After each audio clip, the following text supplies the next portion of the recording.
Good morning. Welcome to another live feed on Shaman's YouTube channel. Let's get into it. They say 6 New York Mets with 1 year dynasty inside the rise and fall of the 1986 Mets. Baseball's impossible one and done champions. Scuff enough, October 8th to October 15th, 1986. Sheen was in. It was in the movies. Roger Dangerfield became the world's oldest freshman back to school. Rodney was 65 and 86. Cheating every which way he could, even hiring Kurt Vonnegut to write his Kurt Vonnegut term paper and getting an F. Fred Bugler took the day off with Matthew Badrick breaking more truancy rules than the Little Rascals. And what year would be complete without a Woody Allen story about the Mia Farrow being cheated on?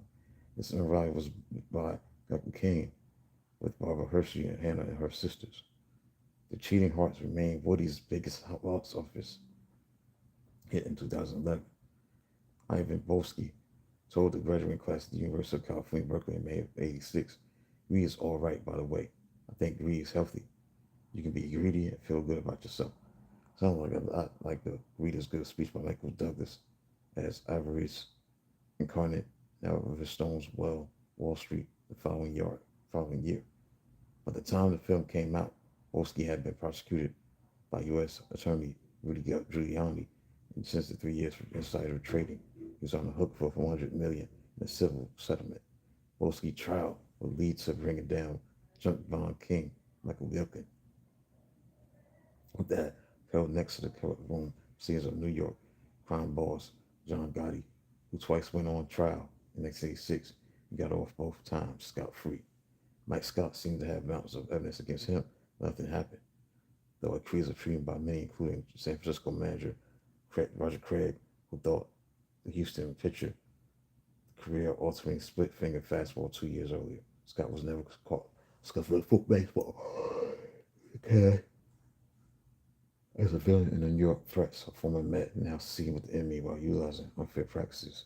The Scott Scuffball, perplexed National League foes all season. He faced the Mets once during the 1986 regular season. No decision was 2-5 in 10 starts with a 4.2 ERA against the Mets since 1982, trade to Houston for Benny Heat. After he learned to split in 1984 as a last chance to salvage a middling career, his fortunes had reversed. 20 of the 25 career earned runs allowed to the Mets were before split. Mike Scott as villain of the only work from New York view of the world.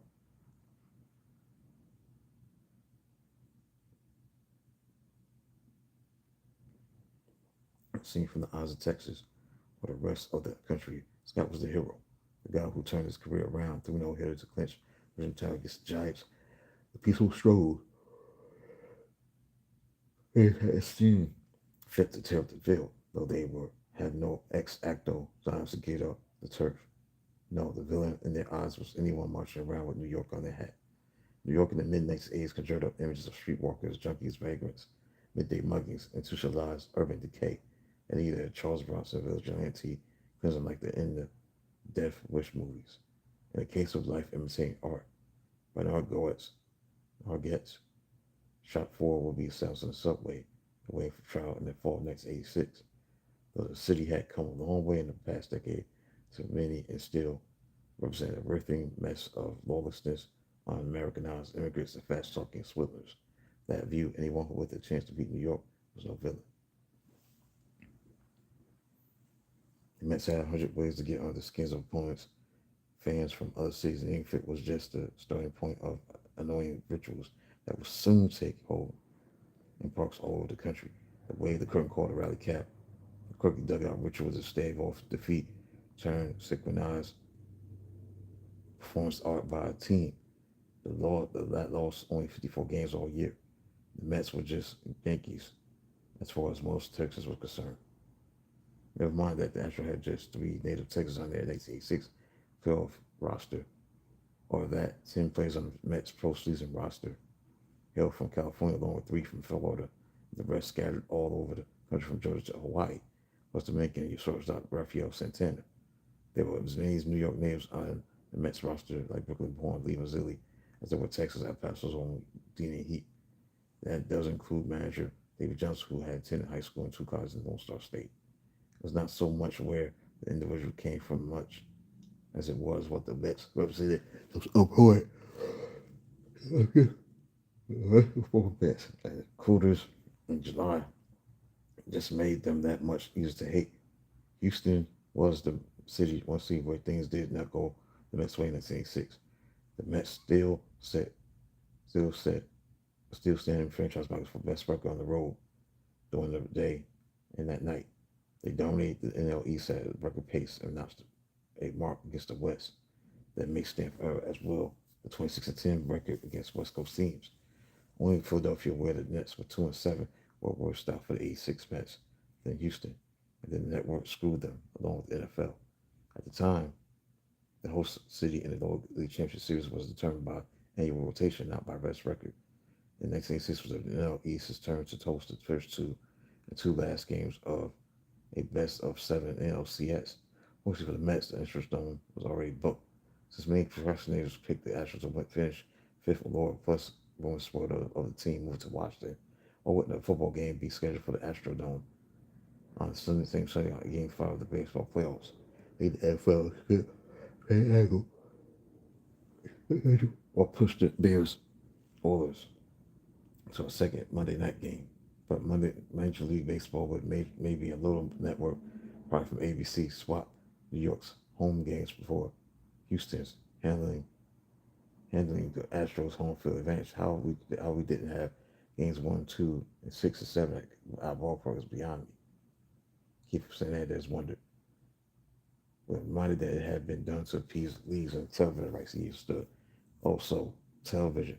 It just made it better for us that we were able to overcome the Astros in their backyard. The eighth blunder of the world was what Washington Post writer Tom Boswell wrote and deemed the Astrodome just as religion Yankees fans stadium can don't foes, as so the Astros can depress visitors. Lights were dim, dimensional cabinets, and even the league where half the teams played on artificial surfaces. The tough. The Astros played on would be worse, and the Mets had never played at the Astrodome. Played well at the Astrodome. The Mets lost their first 7 games indoors the year the place opened in 1965, but Mets announcer Lindsey Nelson emerged in this attack after broadcasting the game from a gondola suspended from the roof, gaudy jacket and all. In the building first 22 seasons of operation, the Mets had winning records at the Astrodome in just 4 seasons. Even the next 9 world champions went 0-6 there. One thing that the place had going for it, as the Astros took the field on October 8th, 1986, it was loud. The first pitch to the dome was in an uproar in case anyone might have lulled to sleep by batter after batter being sent down. The Mets constant arguing with God kept the fans on their toes. It started in the first when Gary Carter turned around to umpire Doug Jackson to look at the ball that dove out of the strike zone. This after his swamp. Harvey was known as God because he started the first page of his book. They called me God, the best umpire who ever lived. In 4,673 games umpired over 30 years, I don't believe I ever made a wrong call. This really tests his theory in Game 1 of the NLCS. Harvey threw the ball back to Scott. Carter struck out on the next pitch in the inning. So he'd exchange with Harvey after he struck out in the 6th, and the game ended with Wayne Knight and Harvey as the time run died at second base. So many Mets jumped the Empire, it was easy to forget that Dwight Gooden pitched a superb game of his own. The game's sole run on a second inning home run by Glenn Davis. As soon as Scott threw his 125th pitch, Knight became Scott's NLCS record time. Victim manager David Jones held a real teammate when the media came in a few minutes later. Players were like kids apologize for being rude to a neighbor, even though they felt deep down they'd done nothing wrong. Playing off the rest of the 4 Mets in July, T-shirt designed by Houston police officers was in full force for the playoffs. It said Houston Police 4, New York Mets nothing. You didn't even have to be a cop to come up with a shirt that read Mike Scott 1, New York Mets 0. Bobby Ojeda took care of matters the next night. The Mets got him a couple of runs early on a recovered double Darryl Strawberry sacrifice fly. But Ojeda's sacrifice almost killed a rally in the 5th. Yet Bobby O found the speed he thought he left behind. Port time in Wasilla, California. O'Hare's fondness for Bunnell's milkshakes sprinkled with popcorn at the cream shop where he worked in high school had added 30 pounds of cosmic speed. Realized his bunt went right to Astros third baseman Phil Gardner. He turned on the F-burners while he had not seen his spread well high to beat second baseman Bill Dorn's relay throw in the void. A double play at the Astros. Pitcher Dylan Ryan came up and hit in on Lynn Dykstra Nails as a test of nails. Singled away, other way to move the jacketed O'Hare to second when Wally Backman singled up the middle. His red with range of speed was again on display. Center Billy Hatcher, center fielder's Billy Hatcher's eyes got so big at the upswing of the nail that he threw it away. Yeah, they triple past the driving Hatcher and the Mets led 5-11 actual speeds for base from the second through the seventh innings against O'Hare, but Houston could do nothing. Runs are ball against the pitcher with the highest winning percentage in the league. In fact, the first four pitchers in that category were Mets. Unless you can count a Jets playoff game that ended with a Richard Todd interception at the 1 yard line in 1981, Chase Tillman had not seen the postseason since 1973. Jerry Koosman won that game, beating the Oakland A's and putting the 73 one win from a World Series championship. That win never came, but Coos was in the house until the first pitch as the October Bunting was back up at Shea in 1986. Even though the home team had 108 games, the crowd was cold in the pencil at the scene's transformation of Mike Scott from the Met, who cringed with straight hands, banged in unison seat, Christian Knack in 1981 to the man who was unhittable, unrestrained, and when it came to scuffing up baseball, uncatchable in 1986. Scott was due to pitch. So the game 4 saw the Mets needed game 3, but a year in which the Mets had plenty of luck, they hadn't had much against Bob Knepper. Tall, deeply rigid, slow-throwing, slow southpaw started 4 times against the Mets and believe once in the 15-inning game in 1986. The Astros won 4 of those 5 games with the Mets, scoring just 1.67 runs per inning off Knepper. 17-game winner was even better when State took a lead. The Saturday game starting just after noon. Thanks to college football, ultimate NLCS. Here this time, the Mets looked as if they just rolled out of bed. Ron Darling allowed 2 runs, 3 hits, hit batter, a wild pitch in the top of the batters, bailing himself out by picking off Glenn Davis to end the inning. It was not the end of his trouble, though, because Bill Doran hit a 2-run homer, to put Houston up for not just 10 passes of the game. In 16 previous NLCS, no team had ever trailed by 4 runs and came back to win a game. By 6 innings, Darwin was done. The score was still 4-0. It looked like the 2-on, none-out rally might go by the boards as Carter hit a slow roll to shortstop Craig Reynolds.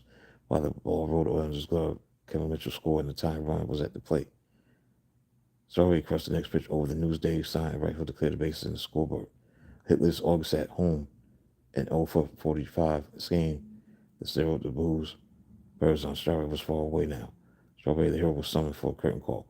No sooner had fans chugged to their beer to coat their already hoarse throats on this October afternoon than a shifted. Rick Aguilera, in his second inning of relief, walked Bill Doran to start the strength. Billy Hunter dropped down a bunt that Ray Knight grabbed, but it stuck in his glove. As Advire's throw got away, Doran raced to third. The Astros broke the tie without a hit as the infield out brought home Doran. Knight felt he'd blown the game. The bottom of the ninth began with the fans on their feet and the rhythmic dum dum dum of We Will Rock You. Charlie Curfield pitched a solid earth inning. Then Howard Linear went with Dave Smith for the finish. Or when you have a pitcher with 33 saves, just use it. That's what he's for. He got trouble with the Mets. During the Mets weekend from hell is Houston in July. He blew a win for the night after the Cougars' arrest. The following afternoon was handed a 3-run lead. 3 runners reached base before departing, thanks someone else below to save. Astros won both games. of Smith's ERA against the 86 Mets. Coming into Game 3 was 15-0. He been responsible for the tying a go-ahead run, scoring in all three of his outings against New York. Lefties, however, only hit 167 against him for the year, and David Johnson was sending up lefties in the ninth. First was Wally Backman, a switch hitter who hated to switch hit. He going in to play second base for something from the top ninth. It's what the Mets pinch so dangerous. Rich bench so dangerous. Even when a left-hander started, and Backman's extra, aka Baxter, were on the bench. In Game 3, they became a weapon. They could be realized when the manager needed them in the game after the relievers came up, and it was David Johnson's turn to affect the outcome. Manager really only manages from 6 or 7th inning on. It's best to leave my bullpen against their bench. Their bullpen against my bench. That's when you really manage. Anybody can put a regular line out there against a starting pitcher, but when you really manage this late in the game, that's why you need a good bench and a good bullpen. Speed didn't hurt either. On a one-on-one pitch, Backman had laid down, drag bunt, free agent baseman Glenn Davis fielded it, made a move to tag the runner, but he wasn't there.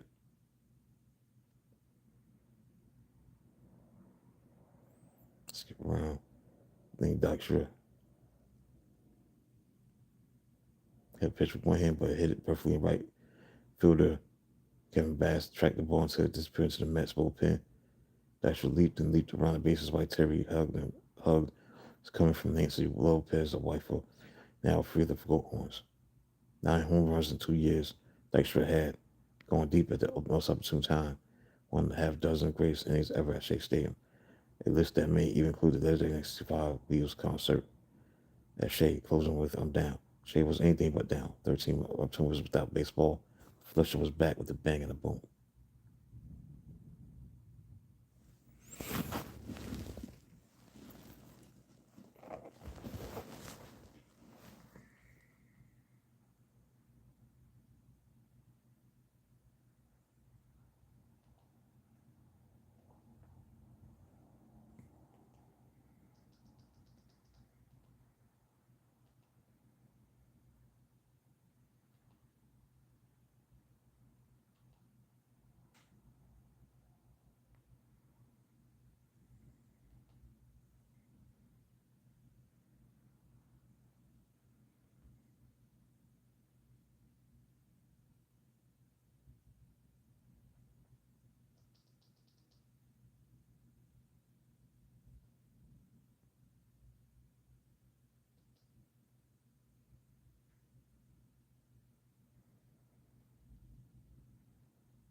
Nobody's tuning in today.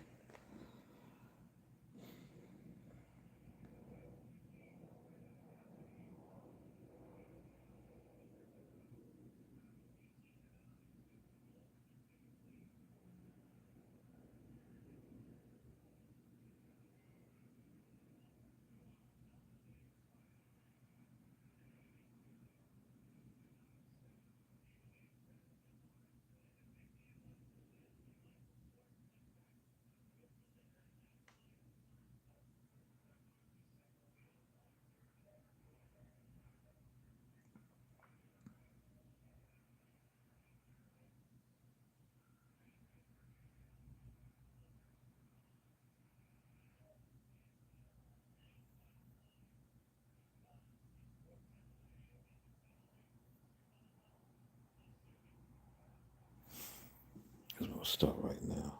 Nobody's listening. In the Mets win this series.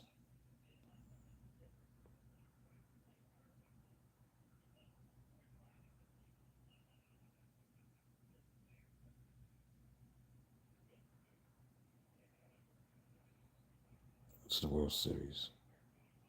So they be sick. So being chapter 12 tomorrow, so far away, so good. October 18th and October 23rd, 1886.